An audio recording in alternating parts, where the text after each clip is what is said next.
Your favorite crab meat pizza has arrived, Mom. Enjoy to your heart's content. As my daughter-in-law places the plate before me, her kindness seems out of character.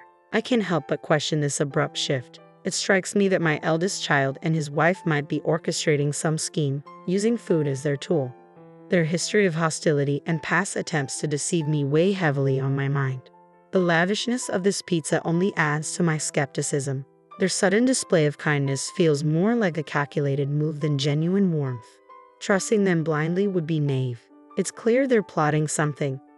I refuse to be underestimated.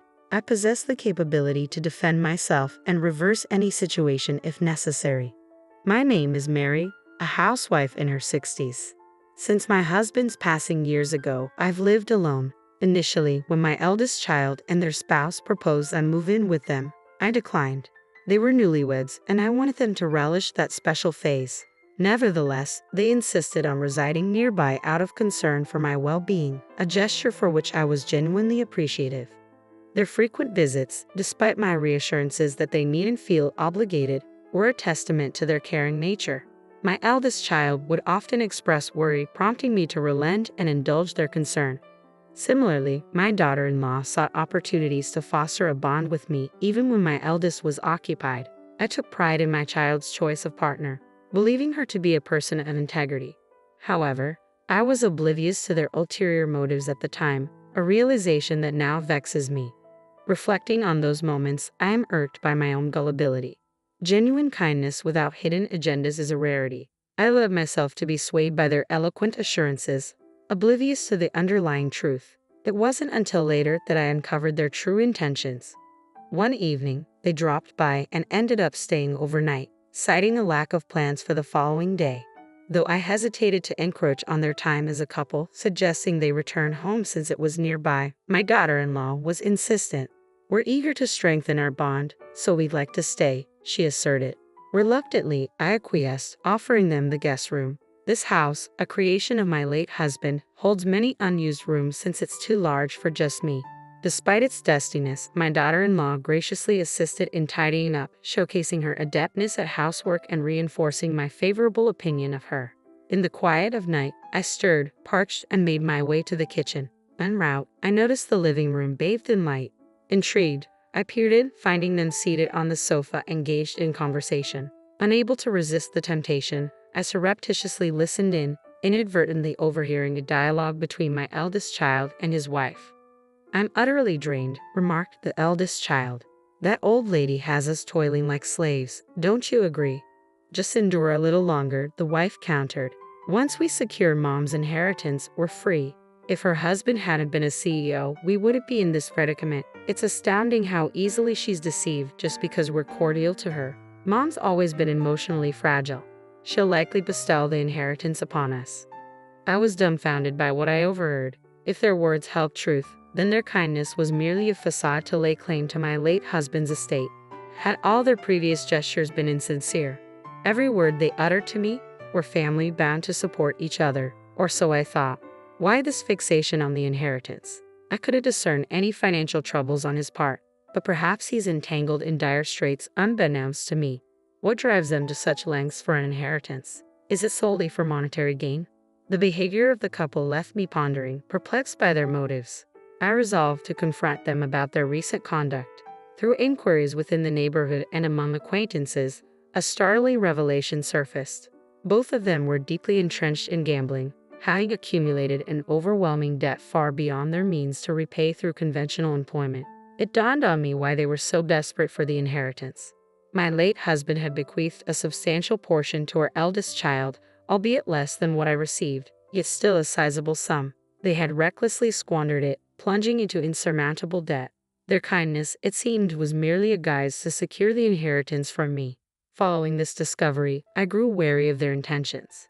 "Do you require any assistance, Mom? We're here to lend a hand," my daughter-in-law inquired, her words ringing hollow in light of the unsettling truth. "Your favorite crab meat pizza is here," my daughter-in-law announced cheerfully as she placed the plate before me. "Mom, eat as much as you want." Her sudden kindness struck me as odd. I couldn't help but question this abrupt change. Suspicions gnawed at me. It seemed my eldest child and his wife were orchestrating something, perhaps using food as a guise. They had a history of hostility and deceptive acts, so their newfound warmth raised red flags. It was clear to me that something wasn't right with this extravagant pizza. Their niceness felt contrived, and I couldn't shake the feeling that they were up to something. I refused to be underestimated. Despite being a housewife in my 60s, living alone since my husband's passing, I was not without my own strength. When my husband died, my eldest child and their spouse had offered for me to move in with them. However, I declined, wanting them to cherish their newlywed bliss. Yet they insisted on living nearby out of concern for me, a gesture I initially appreciated. Their frequent visits, despite my reassurances that they needn't feel obligated, only fueled my suspicions. But it wasn't until one fateful night that my doubts were confirmed. They stayed over, claiming they had no plans for the next day. I suggested they return home since it was close by, but my daughter-in-law insisted they stay to deepen our relationship. Reluctantly, I agreed, offering them the guest room. In the dead of night, I caught them conversing in the living room. What I overheard shattered any remaining trust I had in them. They spoke callously about me, about their plans to secure my late husband's inheritance. They had squandered their own fortune on gambling debts, leaving them desperate for money. Their kindness towards me was a ruse, a means to an end. From that moment on, I kept my guard up. When my daughter-in-law extended hollow offers of help, I politely declined, wary of their true intentions. Their subsequent attempt to confront me about a supposed new love interest only reinforced my skepticism. Their concern was a thinly veiled attempt to maintain control over my finances, and I refused to be manipulated any longer. I could see right through her facade. It was clear she was only concerned about protecting her inheritance. Yet my daughter-in-law continued to play the role of the caring daughter-in-law, never revealing her true intentions. That's acceptable for now, I thought. The true nature of my eldest child and their spouse will be revealed in due time. All witness their true selves when the moment is right. And that moment arrived sooner than anticipated. "Happy birthday, Mom," exclaimed my eldest child, presenting me with a bag from a fancy pizza establishment. Inside were an array of pizzas, including my beloved crab meat pizza. "Thank you, but let me handle these," I insisted, prepared to start plating them. "No, Mom, today's your day. Sit back and relax. I'll take care of it," declared my daughter-in-law. She whisked the bag away to the kitchen. My eldest child followed suit, offering assistance. Despite their seemingly genuine efforts to celebrate my birthday, I remained wary. Something was amiss. As I contemplated their motives, they returned with plates in hand. Before me sat a steaming slice of crab meat pizza. "Here's your favorite, Mom. Enjoy," my eldest child affirmed, echoing their spouse's sentiments. To an outsider, it might have seemed like a joyous birthday celebration, but I knew better. There had to be something sinister lurking on that plate. I refused to be fooled. Their excessive kindness raised suspicions that couldn't be ignored. With my husband no longer by my side, I understood the importance of protecting myself. I vowed never to place my trust in them again. They would soon rue the day they attempted to deceive me.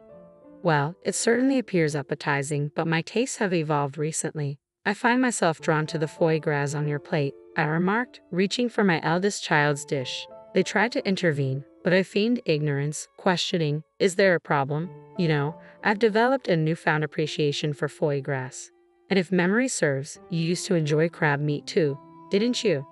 I suggested we share both dishes, observing the sudden pallor that washed over my eldest child's face. It was evident that they had schemed to manipulate me by tampering with my favorite pizza.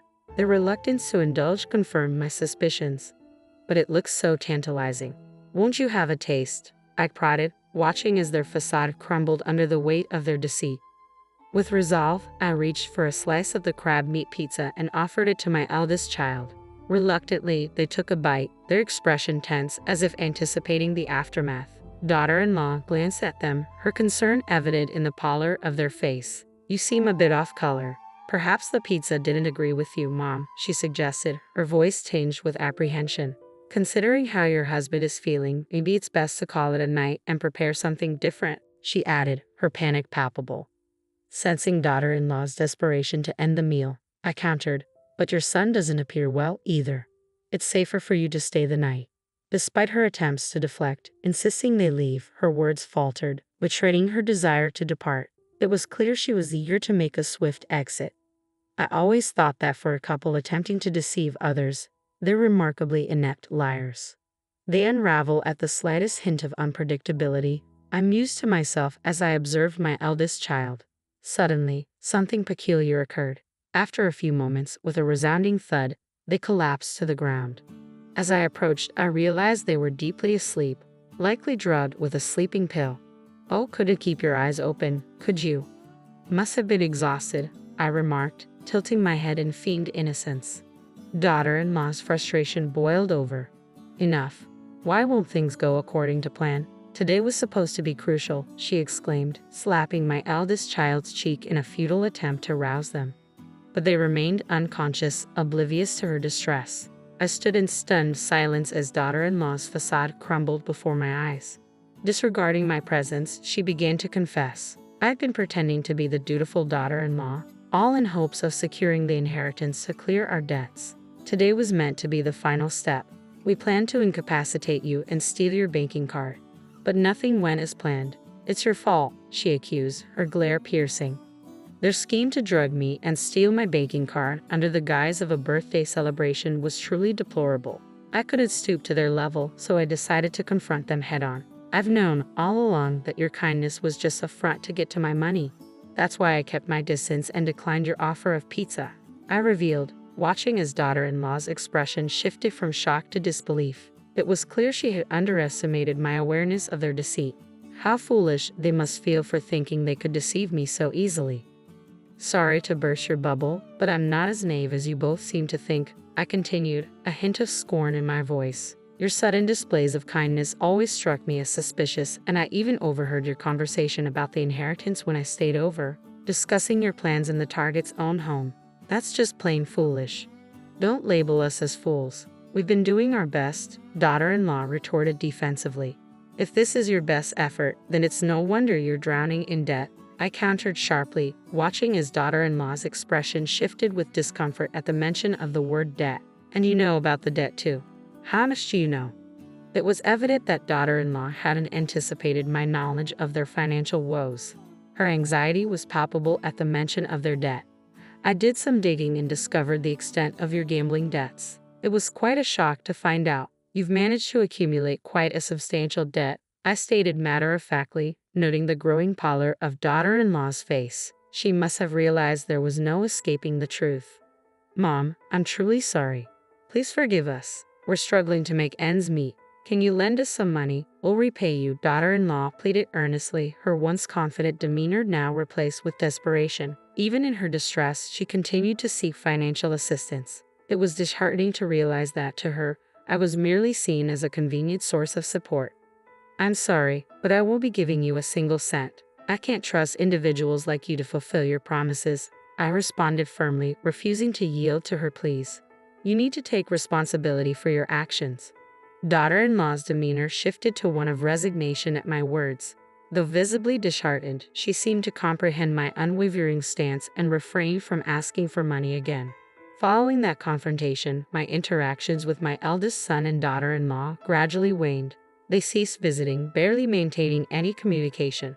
Surprisingly, when those days arrived, I didn't experience loneliness as I had expected. Instead, I felt a sense of liberation, free from the shackles of deceit. Eventually, my eldest child and daughter-in-law relocated. According to neighbors, they were escorted away by dubious individuals, likely unable to settle their debts and forced to flee to a distant state. Perhaps they now endure harrowing circumstances, plagued by the consequences of their actions. Yet such matters are no longer my concern. We are estranged, our ties severed. I bid farewell to this tumultuous chapter, confiding in my late husband's photograph. His expression seemed to exude a sense of relief, as if acknowledging the closure of a fraught period. My sole family now resides in the memory of my late husband, the one who steadfastly stood by me. Though life is fleeting, I am determined to embrace it with strength, cherishing the cherished moments shared with my husband.